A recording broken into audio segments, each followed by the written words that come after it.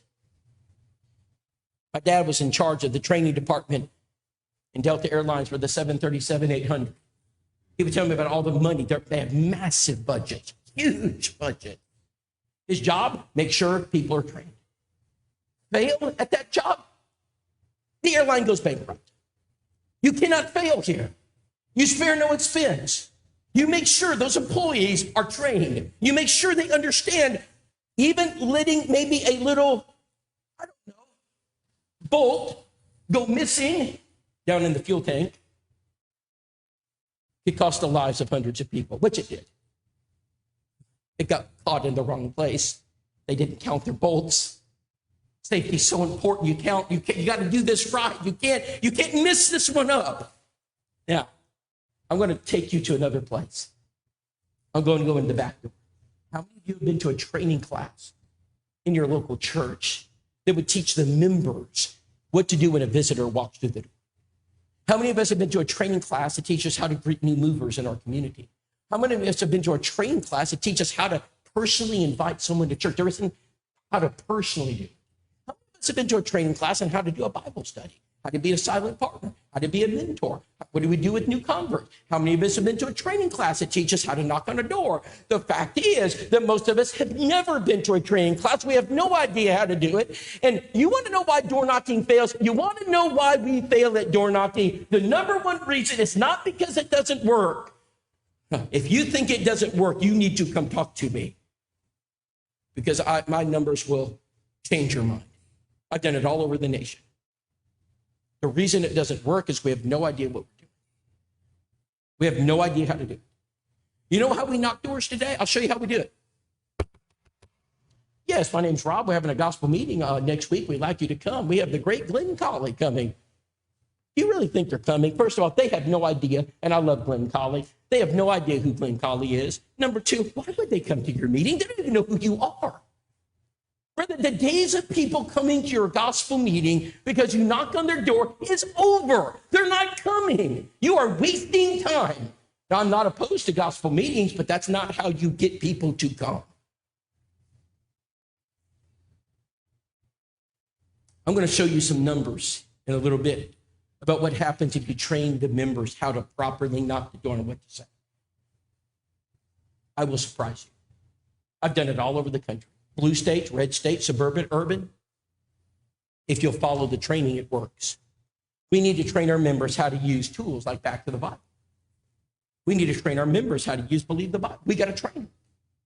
Brother, is this your son sitting next to you? Is this your son right here? Okay.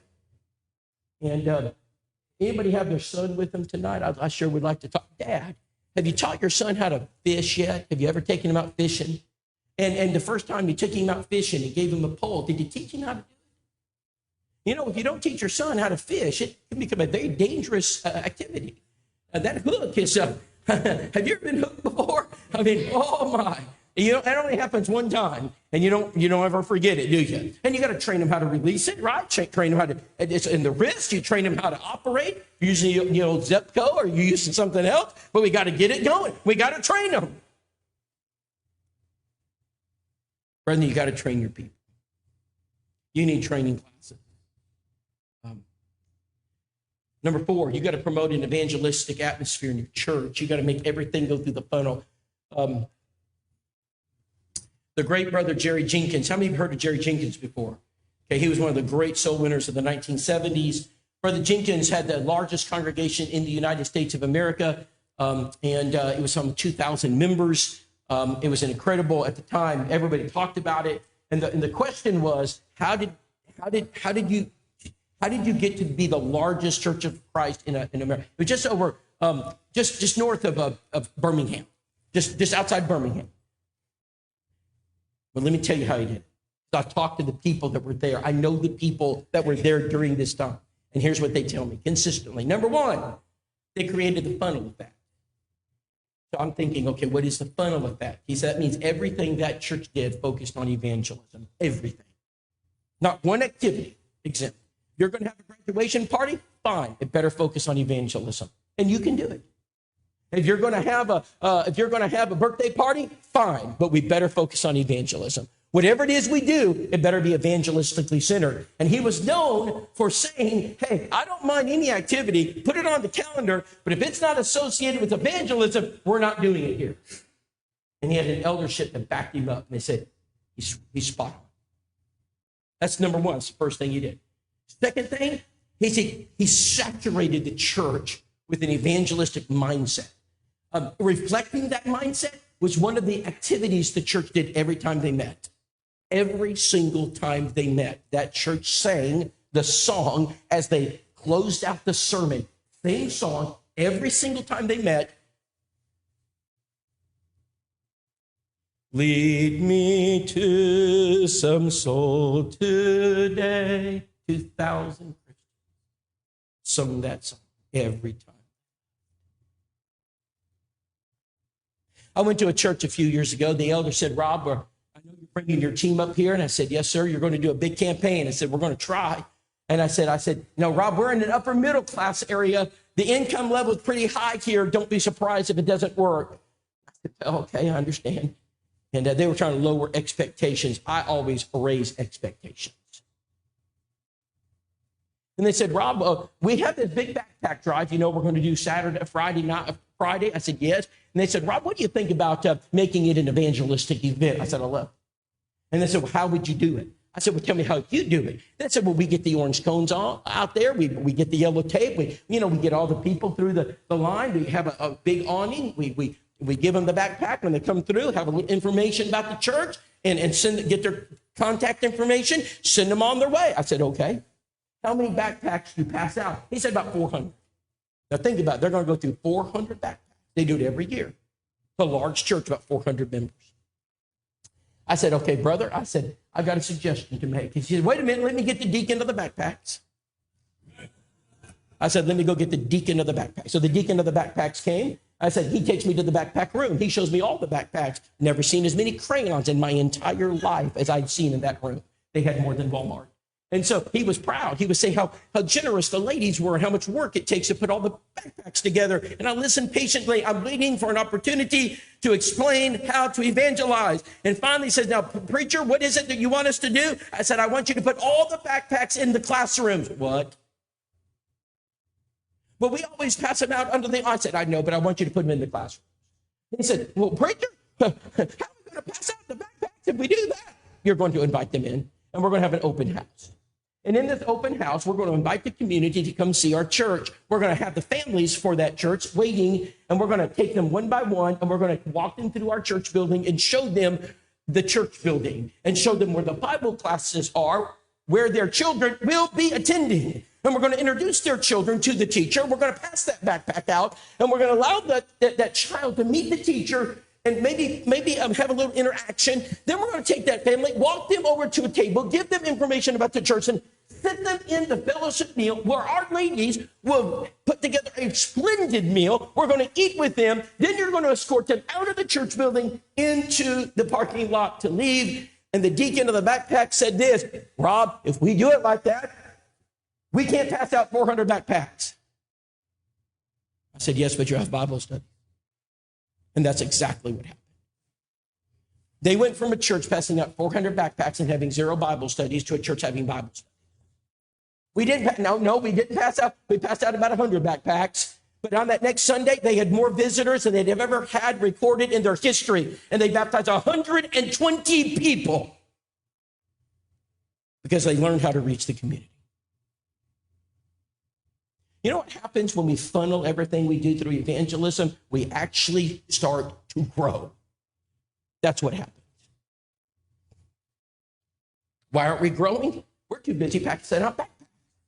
We're too busy giving out the eyeglasses. We're too busy handing shoe boxes of shoes to people. Brother, we're too busy doing all of these other things, and I'm not opposed to shoes. I'm not opposed to eyeglasses. eyeglasses. I'm not opposed to backpacks. But can't the Lions Club pass out eyeglasses? Can't the soup kitchen give out food? What's the job of the Church of Christ? Are we here to solve world poverty? Or are we here to save souls? Which one? Let's save souls. Let's focus on reaching people. Let's just make sure that when we're benevolent, we couple that with evangelism. That's all I'm saying. I'm not a non-institutional guy. I know we have some of our brethren who've gone that direction, and probably the reason they've gone that direction is because we have churches they're investing all their time in building teddy bears and giving them out of hospitals, and there's never a Bible study one. I'd probably be non-institutional too, if that's what you did. I think we pushed them in that direction. We got a whole group of brethren who said, I'm tired of being a part of a church that doesn't evangelize. Why don't we make sure those teddy bears have something to do with the Bibles? I'm not opposed to your teddy bears. Stuff them. Give them out at the hospital. But there better be some evangelism. That was number 4. Number 5. Well, let me back up. Let me tell you what happens when you do that. When I got to Jacksonville, and again, I was asked to start this school. I'm not the local preacher. I did speak to the elders. I said, listen, if you get a benevolent request, would you send it to me? What do you mean? I said, send the benevolent request to me. Do not fill it. And they said, okay, we can do that. So I wasn't there long. They got a phone call from a lady by the name of Kim Bullock. And she wanted help. And the secretary had been instructed how to do this. I taught her. I said, this is what you say. Hello, yes, my name is Deb Rice. I'm the secretary. Okay, your name is Kim. Oh, you've just moved here, Kim. You need some help. Well, Kim, you've called the right church. Kim, how can we help you? You need some food. Okay, we'll be glad to do that.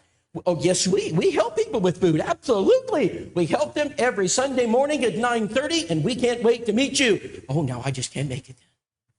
That's just a little early for me. Don't worry, Kim, we do it again at 10:30. Oh, Sunday mornings are just not good for me. Don't worry, Kim, we do it again at 6 o'clock. We can't wait to meet you. Sundays I just won't be able to make it on Sunday. Well, Kim, you're in luck because on Wednesday night at 7 o'clock, we do it again. And we can't wait to see. I don't drive. Don't worry, Kim, we'll pick you up. Here's what we did. We decided that everything we do in benevolence couples with evangelism. And one of the rules that our elders said, okay, if you want help, you got to come to the building. We want to see you in the building. All right? So she comes on Sunday morning. Deborah Rice picks her up. Now she connects her with us. So I got a contact. My wife and I take her out to eat. We get to know her. We go get some groceries for her. We come over to her apartment, and we begin forming this relationship with Kim. Kim begins to realize we actually do care, and that we're willing to go the extra mile. In fact, we helped her move into a new place. We helped her move her furniture. We're picking her up from church. We're taking her out to eat. She met friends. She was lonely. And finally, as my wife and I were sitting on the couch one day, I went to my transition questions. Now, here's your test. You remember my transition questions? Because you're about to be tested. I use the same 3 questions every time. You know why I use the same 3 questions every time? Because they work. Question number 1. You remember what it is? Thank you. What do you think about the Jacksonville Church of Christ? Yeah? She says, I like it. I already knew that. I wouldn't have asked the question if I didn't know. Now, I don't go up and ask random people, what do you think about the Bridge Avenue Church of Christ? You know why I don't ask random people that question? Because I don't know what they're going to say. And like any good lawyer who was taught in law school, never ask a question you don't know the answer to. I only ask questions I know answers to. I prepared the answer. I know what she's going to say. Oh, I love it, Rob. Question number 2. What was her second question? Thank you. Isn't it interesting how they pick this up? He has no notes that I can see, and he remembers. Question 2. Kim, do you know a lot about the Bridge Avenue Church of Christ? I really don't know much about y'all. I already knew that. Can you think about how I phrased the question? Do you know a lot about the Bridge? See, I'm phrasing it that way because what answer do I want? I want her to say, she's going to say no every time. No, I don't know a lot. Question number 3. would you like to know more about the Bridge Avenue Church of Christ? What do you think she's going to say now? Brethren, just try to say no. Just try. She's going to say yes. Oh, I'd love, I just so happen to have these little booklets are called Back to the Bible. And I would love to sit down, and that's exactly what we did, and we're doing them there in those pictures. And I'm just showing you what happens when you saturate your church with evangelism. I've got so much material to cover, and I'm almost out of time. Make contacts, number 5. You've got to learn how to make contacts. It's the number one and the most important. This year at Polishing the Pulpit, I hope you guys, how many of y'all been to Polishing the Pulpit? It is real. I see people raise. It is exciting. There's 5,000 people. This year we had over 7,000 people go to Polishing the Pulpit. One of my lessons, I helped kind of with the evangelism track. One of the lessons that I had this year was, what's the one thing you have to have? What's the one thing you have to have if you want baptisms? What is it? Really made me think. I said, the one thing. So, Joe, would you tell everybody what you just said? Water. That was my answer. I said water, but it's not the right answer. It's just not. I mean, it's not a wrong answer, but it's not. You're not boiling it down. That's too shallow. Okay, what's the one thing? Okay, you need the gospel. Still, if you say that's shallow, gospel, follow me. Okay, before you need water, before you need a gospel, before you need a teacher, what's the one thing you got to have if you want baptism? Does anybody know what it is? People. You need people. If we don't train our church members how to create contacts, evangelism fails, period. On the bottom left-hand side, that's the cornerstone of our school. It's a 6-step model. It's what our curriculum is based on. Everything we do in our school is based on this model. I met with several of your preachers this morning. I talked about this model. It's essential that you would digest it and understand it, because if you fail at step 1, nothing else matters. Nothing. So what is the most effective and efficient way to grow your customer base? Your business, what's the most effective and efficient way to grow your customer base? What is it? Does anybody know? Okay, that's you're on the right track, but there's something even more, that's not efficient. Okay, there's a lot of money spent there. I'm talking about the most effective, economical way to grow. What is it, sir? Andy, you hit the nail on the head. It's referrals. They refer somebody. Because if dad buys it, he's got how many relatives?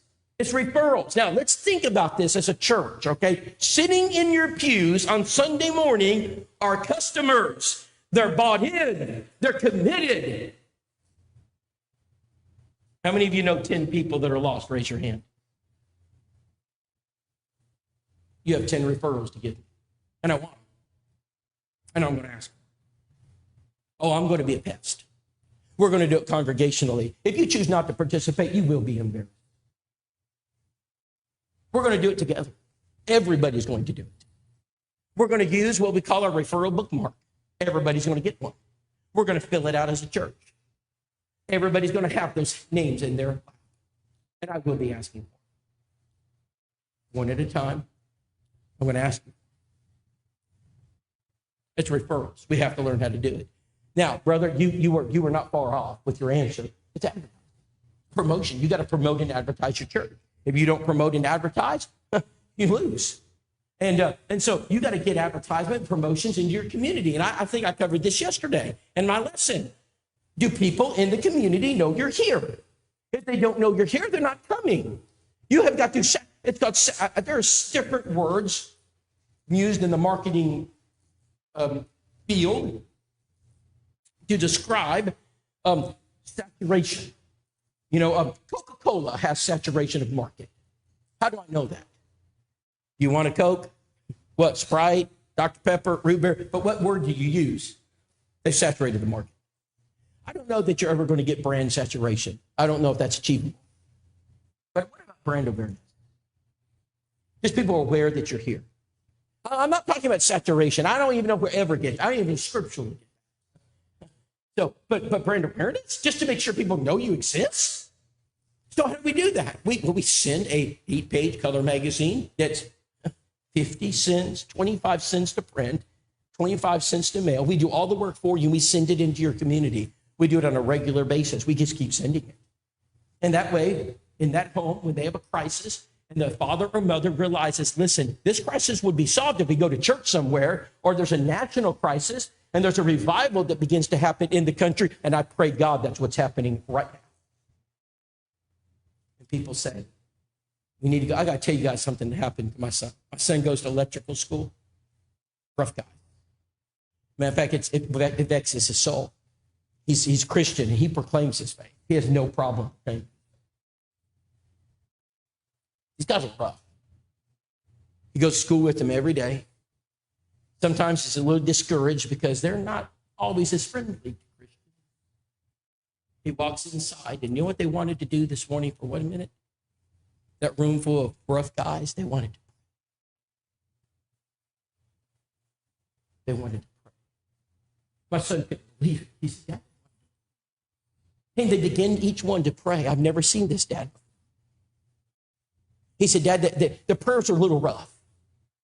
I think some had never prayed in their life, but they wanted to pray. And because my son had brand awareness in that classroom, because they knew he's a Christian, 3 of those young men came to him and said, I'd like to go to church. You know when advertising is most powerful? Is when you have an event take place, and then you look around and say, I need that. Oh, that's where he goes to church. That's when advertising works the best. There is something happening in this country right now. I don't know what it is. But are we ready? Do people know we're here? Do they know that this church is ready for them? Come here. If you want to go to church, if you want to pray, you come to this church. How do you get to them? How do you reach out to this area? There's a lot of things you can do, and advertisement is one of them. We'll advertise. We'll put it in their mailbox. We'll do the work for you. We're all set up to do it. We put up 2 million of these in the printing of it. In fact, it's one of the largest publications in the nation. The New York Times has nothing on this. Nothing. Time magazine, it's a distant shadow. We're putting these out all over the country. What if we did some Facebook push ads? You know, you pay to boost your ad. Y'all aware you can do that? You know about that, right? Facebook push ads. You guys know. You put a little money in it, $10, and you'll saturate an area with Bridge Avenue. Who's your coordinator of digital outreach and evangelism?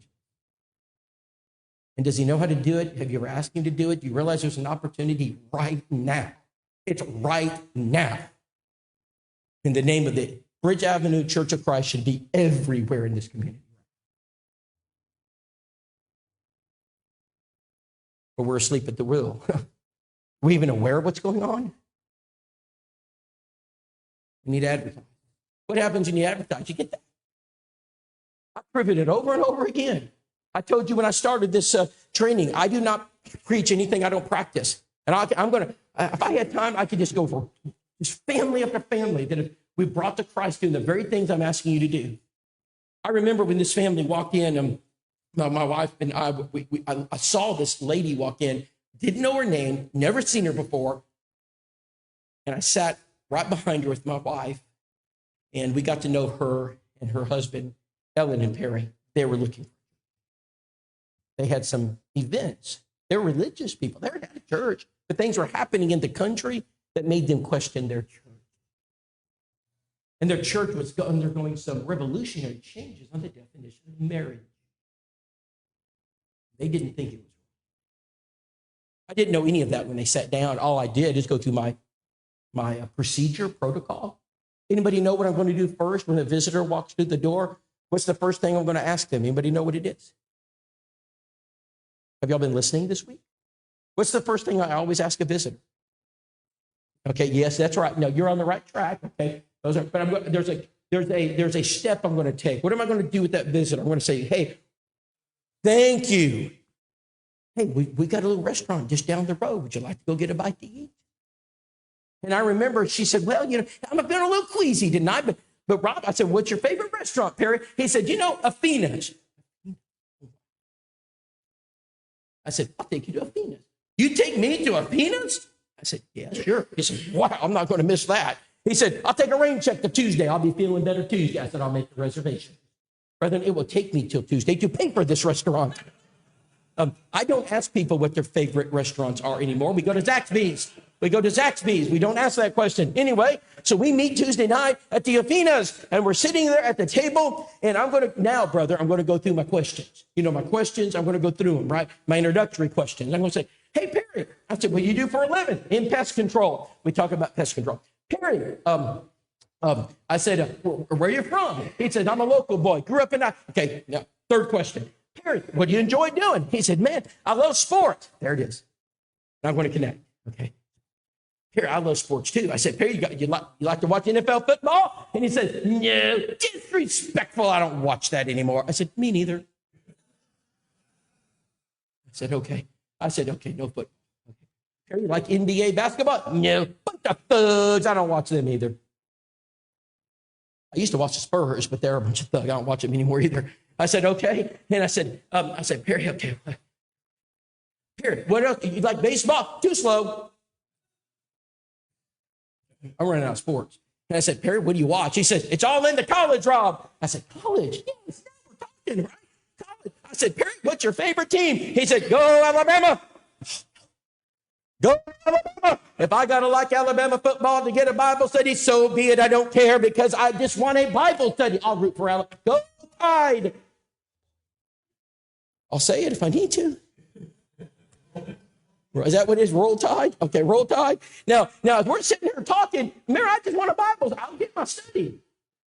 And Perry says, I said, Perry, tell me about the Crimson Tide. He said, we got the best coach in college history, Nick Saban. I said, you do. I said, he's great. He said, Rob, we built a big statue of Nick Saban right in front of the stadium. I said, I know, Perry, we call that idolatry. No, I did not say that. I did not say that. I said, so we talked, and I said, Perry, do you know tomorrow is the playoff game? He said, yes. He said, and Alabama got cheated. I said, well, you want to watch it? He said, I wouldn't miss it. I said, okay, Perry, come over to the house. We'll watch it together. I'm having a football party at my house. What was that? That was my wife kicking me because she did not know about this party. And so I said, yes, honey. I said, so we got in the car. They're coming. My wife looked at me and said, what party and who's coming to this party? Minor details. And I said, honey, we need to get him in the house. Y'all know my protocol, right? First time's my restaurant, second time's my house. What happens when you do that? Hey, Perry, can I ask you why you came to visit the Jacksonville Church of Christ? He said, Rob, our church doesn't follow the Bible anymore on marriage. And we're looking for a church that does. And you've been sending us this house-to-house, heart-to-heart. He says, it's obvious you follow the Bible. And we did a Bible study, and we baptized him. Well, we're not done. We baptized his son, then we baptized his son's girlfriend, then we married them. I mean, it just goes on and on. So we got to advertise events. You got to let the community know you're having things here at this church, not events to entertain people, events to bring people to make contact. And so whatever it is that brings them, you got to advertise it and promote it. You got to give things away. People love gifts. They love to get gifts. So give things away. Make sure people have opportunities to enjoy simple tools like marriage tools and family tools and give them away. And when you do that, what happens? You meet people and you baptize them. We baptized 17 people in just over a year. And we turned that church around. And I've run out of time. Brethren, I'm begging you. You make evangelism the centerpiece of this church. If you'll take the plan that we have, you put it together, and you teach your members, you'll create a culture in this church that will be an example to all of the churches. And one by one, our churches will turn this around. And we're seeing it. We're going to have about 2,500 baptisms this year doing this. We've had almost 7,000 so far. We're starting to see churches change and focus on the real mission, the mission to teach the law. Thank you, gentlemen, for listening. We'll be dismissed.